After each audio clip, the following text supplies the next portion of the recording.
네. 자, 우리 그 허조 얘기 들었는데, 황정승, 허판서 그래요. 황희정승, 허조 판서. 두 사람이 세종시대를 끌어가는 양대 축이죠. 지금 교수님 양옆으로 황희정승, 허접한. 좀 네. 우광인데요. 이 황희정승, 이렇게 아주 웃으면서, 이 말도 옳도다. 극과 극인데요. 부른 말도 옳소. 이렇게 아주 웃는 그런 관대한 포용의 정승. 허조는 아니되옵니다. 이런 문제가 있을 수 있습니다. 라고 하는 두 명의 정승이 세종을 중심으로 했었기 때문에 세종시대가 균형 잡히게 갔던 거죠. 근데 황희가 모두 다 옳다고 하지 않았잖아요. 그렇죠. 그 황희에 대한 잘못된 고정관념 아니에요? 혹시 황희가 반대했던 게 뭐가 있어요? 되게 많다고 예를 알고 한 들어보시면 있는데. 돼요. 일단 처음에 아까 세법 개정하는 그쵸. 것도 반대했다고 하셨고 세제 개혁할 때 처음에 반대했죠. 네, 그리고 세종대왕이 뭐 젊었을 때는 뭔가 이렇게 의욕적이니까 새롭게 추진하고자 하는 게 많았는데 황희가 저지해서 막은 게 많았다고 했고 그게 대신에 풍모가 있었다고 조기에 나왔더라고요. 공부를 많이 하셨네요. 좀 했어요, 공부. 네. 그러나 오늘은 황희가 주인공이 아닙니다. 황희는 따로 할 거예요. 근데 말씀하신 것처럼 황희가 무조건 다 올소올소한 게 아니에요. 혹시 여러분 그 유유대신이라고 들어봤어요? 유유대신? 못 들어본 것 같아요. 한자로 유란 것은 올소 이 말이에요. 그 이제 이 기록은 어떤 조선 말에 어떤 신하가 일본과 개항을 해야 됩니까? 그랬더니 예, 옳습니다. 유했어요. 또 다른 개항하면 안 됩니까? 또 예, 옳소 그런 거예요. 이것은 뭐 타협 문제가 아니고 선택을 해야 되잖아요. 항상 분위기 보고 예 해서 이제 유유 대신이라고 그 사람 걸었다고 그랬어요. 그게 나라 망치는 원인인데. 우유부단한 거죠. 그렇죠? 우유부단하고 결정을 못하는 정승은 기회주의죠. 기회주의자죠. 정승은 그러면 안 돼요. 근데 황희정승은 그런 결정하지 않아도 되는 부분은 결정하지 않아요. 부인 말도 옳소. 네 말도 옳다. 사실 가족끼리 싸운 거지 누구 옳다고 딱 끊어버리면 어떻게 돼요? 대화가 단절되죠. 가족이 깨지는 거죠. 그런 경우는 다 옳다고 인정해 주는 거죠. 그러나 국가에서 중요한 결정을 할 때는 딱 결단을 했대요. 결단을 잘했대요. 바로 그 점 말씀하시는 거죠. 네. 근데 초콜릿 넣고 말씀하지 마세요. 자, 근데 허조 얘기에서 참 인상적인 게 저는 왕 앞에서 그렇게 강력하게 아니되옵니다. 강력하게 주장하면서 울면서 야, 그런 사람을 참 못 본 것 같아요. 혹시 보신 적 있으세요? 우리나라에서 지금? 있죠? 누구 있어요? 특히 회사에서 더더욱 어려워요. 그렇죠? 잘리는데 책상 빼. 근데 강력한 그 주장을 함으로써 결국은 그 조직이 건강해지고 그 다음에 시행착오를 하지 않는 거죠. 제가 하나 이 강력한 반대가 얼마만큼 위대한가를 그 한나 아렌트라는 사람이 쓴 책이 있어요. 예루살렘의 아이만이라는 책을 보면 그러니까 그 나치 때 있잖아요. 나치 정부 때 대부분의 독일, 오스트리아처럼 다 나치 게스타포 비밀 경찰에 딱 들어가면 다들 그냥 문을 열고 유태인들 완장차게 했잖아요. 다 끌려 나왔어요. 그런데 이 지역만은 그렇게 끌려가지 않았대요. 왜 그런지 아세요? 아파트 사는 다른 사람들이 야 왜 그래? 왜 자꾸 유태인 괴롭혀? 그러니까 주위 사람들이 그 무시무시한 나치 비밀 경찰 애들한테 뭐라 꾸짖은 거예요. 그리고 그 지도자도 만약 계속 우리나라에 있는 유태인들을 함부로 하면 당장 모두 싸우겠어. 정신이 살아있네요. 네. 그랬더니 놀랍게도 그 지역만 극소수만 그러니까 야채 가서 죽이려고 끌고 가려고 문 열라고 할 때 다 문 안 열었는데 그냥 문 연 사람 몇 사람만 죽고 다 살았대요. 그 기록이 있어요. 깨어있는 게 그만큼 중요한 거죠. 그러니까 우리가 어떤 사람이 그러잖아요. 막 보니까 막 사람들이 막 강속으로 뛰어들어 막 제가 물어봤거든요, 학생들한테. 야, 친구들 다 뛰어들어. 너 뛰어들래? 그랬더니 막 뛰어드는 친구가 많더라고 보니까요. 근데 밑에가 뭐가인지 모르잖아요. 그러니까 다른 사람에 따라서 하지 않도록 깨어있는 그 집단 착각이라고 그래요. 그룹 싱크라고 그러는데 집단으로 야 이거 옳은가 우우 합성 그 엉뚱한 결론 내리는 거 그걸 깨는 사람이 바로 허조였던 것 같아요. 그러니까 세종 때 아주 좋은 정책이 나온 것은 허조 같은 그런 쇠파리 그 집단 착각을 깨는 그런 사람이 있었다는 것을 볼 수가 있는데요. 근데 대부분의 경우에 집단 착각 깨는 사람은 못 쳐요. 왜냐면 대중한테 아부하지 않거든요. 그렇죠. 그러니까 목소리가 묻혀버리죠. 놓치죠. 그럼 어떻게 해야 될까요? 어떻게 해야 돼요? 사실 이것은 위에 있는 사람이 중요하다고 그랬어요. 회의나 토론은 최고 위에 있는 사람이 그 반대자를 계속 살려주고 길을 살려주고 야 계속해 좋은 얘기야 라고 해야만이 그런 그 집단 착각 깨는 사람들이 자꾸 그런 것을 진실된 마음을 한대요. 한 회의의 70%는 위에 있는 사람 책임이에요. 세종이 그래서 그걸 잘한 거죠. 귀가 크게 들은 사람이죠. 근데 재밌는 것은 허조의 그 죽음에 대한 기록이 있어요. 허조가 어떻게 죽었느냐라는 그런 기록이 있는데 허조의 죽음이 우선 아주 놀라워요. 마지막 죽을 때 허조가 한 얘기가 있고 근데 그 얘기 하기 전에 하나만 좀 스토리가 있거든요. 허조가 세종보다 28살 연상이라고 그랬죠. 근데 허조가 보기에 처음에 세종은 좀 부족했던 것 같아요. 공부는 잘했으나 뭐 결단력도 없고 뭐 그냥 우유부단하기도 한 보이고 뭔가 좀 특히 세종 초반부에 태종이 4년 5개월 돌아가신 다음에 계속 가뭄 흉년들잖아요. 나란 일도 못하는 거 같고 백성들 욕도 하고 그래요. 세종 나란 일 못한다고. 20대 세종이잖아요 지금. 그래서 허조도 사실 세종을 야, 이 사람 정말 훌륭한 사람 될 수 있을까? 라고 하는데 이 일을 계기로 허조가 확 바뀌어요. 그게 뭐냐? 유명한 종묘 추락사건. 여러분 종묘가 어딘지 아세요? 역대왕을 모신 그렇죠. 조선의 역대왕을 태조부터 쫙 길다란 한옥 건물 있죠. 어디에 있어요? 서울의 창덕궁 뒤에 있어요. 그렇죠? 창덕궁 뒤에 앞에 창덕궁 앞에 길다란 그 한옥 건물 유네스코가 인정한 최고 문화유산이죠. 근데 거기에서 이제 허조가 당시 그 행사를 책임지는 사람이었어요. 제가 이 가져왔는데 이런 그 길다란 종묘에서 위에서 허조가 술잔을 들고 옮기는 거예요, 이렇게. 근데 옮기다 이분이 여기서 계단에서 그냥 굴러 떨어졌어요. 어떻게 했어요? 아래 사람들이 가득히 모였는데, 큰 행사 때. 다들, 와, 큰일 났구나. 마치, 뭐, 우리 그, 8.15 광복절 행사를, 예컨대 뭐, 그, 광화문 세종대왕 앞에서, 동상 앞에서 한다 이거죠. 뭐, CNN 방송도 있고, 외국 뭐 사신도 있고, 사신이나 뭐라죠, 대사도 있고, 다 모여있는데, 거기서 담당자가, 행사 진행자가 그냥 마이크를 잡아들어가지고 그냥 빽 소리가 나고 완전히 그냥 소음 천지가 된 거죠. 그런 상황, 그런 큰 실수를 했어요. 그때 세종이 뭘 하겠을까요? 안 다쳤네요. 어떻게 했어요? 책에도 봤어요. 혹시 뭐, 119 불러줄까? 남학생 어땠을 것 같아요? 그랬을 것 같습니다. 인재를 뭐 중히 여겼으니까 뭐 하나 야, 다친다고. 그것도 똑바로 못하고 이렇게 혼내지 않았을까요? 에이, 그건 세종이 아니죠. 그건 태종이니까 아닐까요? 세종이 저만큼 가 있다가 급히 달려왔다고 됐어요. 급히 달려와서 첫 마디가 허판서 다치지 않았냐 그 말이에요. 몸을 안 다쳤느냐라고 물어봐요. 허조가 옷을 털고 올라와 사죄를 합니다. 왜냐면 자기가 큰 실수해서 행사를 망쳤으니까.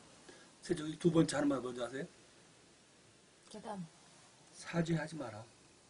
경의 잘못이 아니니 계단이 문제인 것 같아. 계단이 좁은 것 같다는 거예요. 사실 계단이 좁을 수도 있지만 저는 이 계단을 넓히라는 말이 세종이 참 허조를 배려하는구나. 자기를 비판적으로 보고 막 같은 우습게도 아는 그런 신하가 실수를 했는데 이번 기회에 잘라버려야지. 그러질 않고 먼저 몸을 염려하는 거죠. 안 다쳤느냐. 이게 감동받아. 감성적인 사실입니다. 우리가 어떤 사람이 예컨대 우리 남학생이 실수했다 이거예요. 그때 그냥 야 이게 좀 좁잖아 고쳐라 지시 말했으면 감동 들어갈 거예요. 첫 번째가 아유 한 부원장님 괜찮습니까? 안 다쳤습니까? 감성적 터치를 먼저 하는 거죠. 아 이분이 내 몸을 염려하는구나. 근데 계속 몸만 염려하면 어떻게 돼요? 계속 그 구조가 안 고쳐지면 또 실수하겠다 다음번에. 그러니까 한편으로 감성적으로 터치해서 야 괜찮으냐라는 염려를 해주고 그 다음에 반복되는 실수를 막기 위해서 구조를 고쳐주는 거죠. 그리고 넘어짐의 원인이 바로 이 계단 때문이라고 그래서 아래 많은 사람들이 체면을 살려주는 거죠. 우리나라 사람은 체면을 중시하잖아요. 얼굴에 그 사람 얼굴을 세워주는 게 아주 중요해요. 그래서 이 놀라운 그 허조의 종묘 추락 사건, 필족 사건 이것은 우리 그 신숙주 숙직 사건 못지않게 세종대 큰 사건 중에 하나예요. 너무 어려운가요? 감동? 왜 그게 큰 사건인지? 허조라는 그 비판자를 마음을 얻게 한 거예요. 우리가 어떤 지도자를 볼 때 저 사람이 일은 잘하는데 인간적인 매력이 없어 라고 그러면 일하는 의욕이 절반이에요. 인간적 매력은 좋은데 일은 또 못해. 근데 저 사람 인간적으로도 참 된 사람이구나. 저 사람 일하고 싶어. 그런 마음을 듣고 허조가 그 다음부터 정말 열심히 또 믿고 비판적인 말이든 어떤 뭐 경상도 가서 하든 아니면 저 함경도 가서 하든 그런 일을 헌신적으로 하게 된 그러한 계기가 되기 때문에 이 사건은 중요한 것이고요. 인재 쓰기에 있어서 허조가 태도가 바뀌나요? 그 사건 전후로? 바뀌죠. 그걸 알 수 있어요? 네. 어떻게 알 수 있어요? 실록을 보시면 됩니다. 바뀐 결정적 계기, 허조의 결정적 계기, 허조의 죽음에 대한 얘기예요. 허조가 죽을 때 세종 21년에 죽거든요. 세종 18년에서 26년 사이 많이 죽는다고 그랬죠. 그때 허조가 죽으면서 뭐라 그러냐면 나 고려 말에 그 혼란스러운 시절에 그 외국 쳐들어오고 좀 전쟁 나면 어떨 것 같아요? 이른바 도탄에 빠진다고 도탄에. 외국은 막 쳐들어 불 지르고 막 사람 납치하고 죽이고 그런단 말이에요. 도탄이 뭐냐면 도란 것은 진흙벌이에요. 한겨울에 그 추운데 전부 다 옷도 못 입고 막 진흙벌이에 쫓겨나는 거예요. 살려고 막 바닷가에 쫓겨나는 거죠. 탄이 뭐냐면 연탄, 석탄, 불이에요. 신발도 못 신고 그 불 위를 가는 거죠. 그 전쟁이라 그런 거죠. 정말 목숨 부지하게서 모든 걸 하는 비참한 그게 도탄이란 말이죠. 그런 전쟁의 그 도탄 속에서 이제 나라를 세우고 그리고 이 세종이라는 그런 훌륭한 임금에 살아서 태평한 세상이 된 거예요. 전쟁 없는 세상. 그리고 그런 세상을 만들고 죽으니 나 이제 하늘을 보고 땅을 봐도 정말 부끄럽지 않다.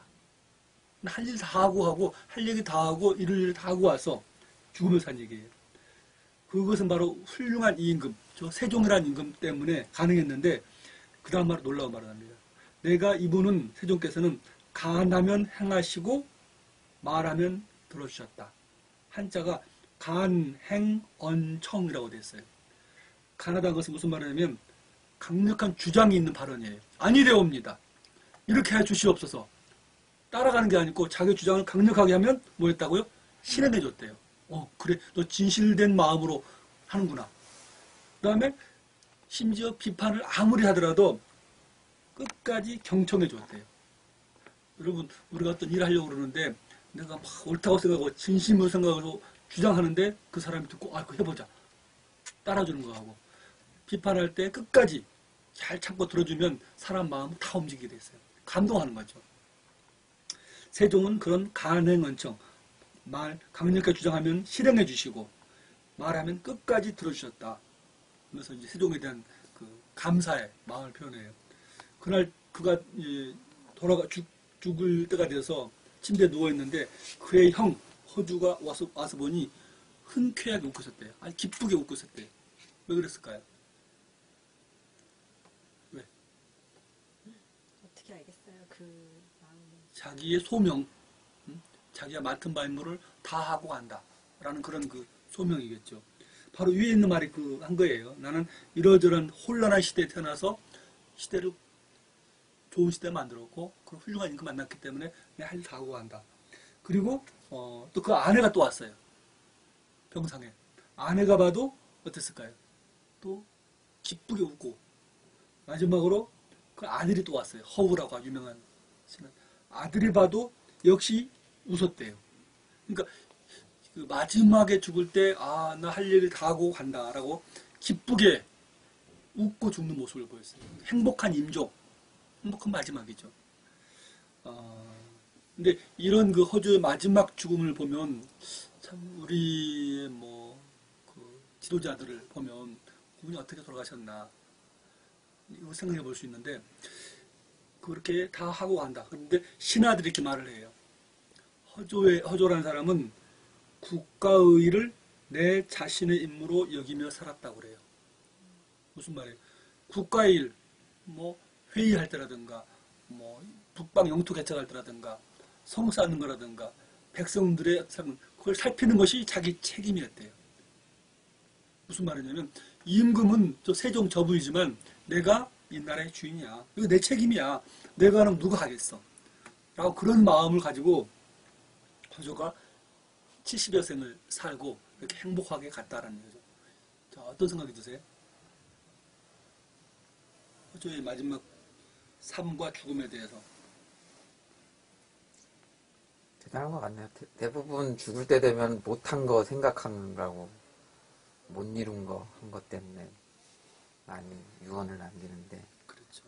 다 하고 버킷리스트. 다 버킷리스트를 다 수행하고 그거에 만족하고 죽는다는 게 과연 있을 수 있는 사람인가 싶네. 맞아. 요즘은 거의 찾아볼 수 없는 사람들.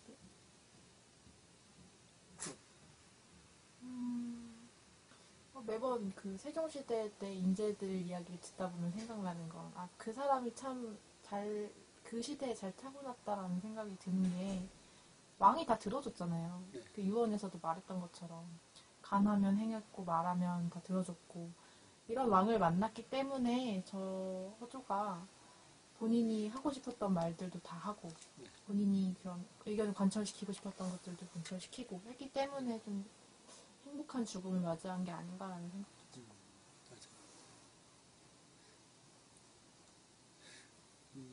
결국은 우리가 200년, 300년 살 수 없잖아요. 오래 살면 100년, 120년 살고 하는데 자기의 그 삶과 하는 일과 그걸 다 소명을 마치고 마지막에 참 내려놓을 수 있는 편안한 죽음을 맞이하는 거. 참 저는 이 감동이고 과연 난 할 수 있을까? 나 어디 숨겨놓은 땅, 야 어디 빨리빨리 찾아야 돼. 야 통장 어디에 있거든?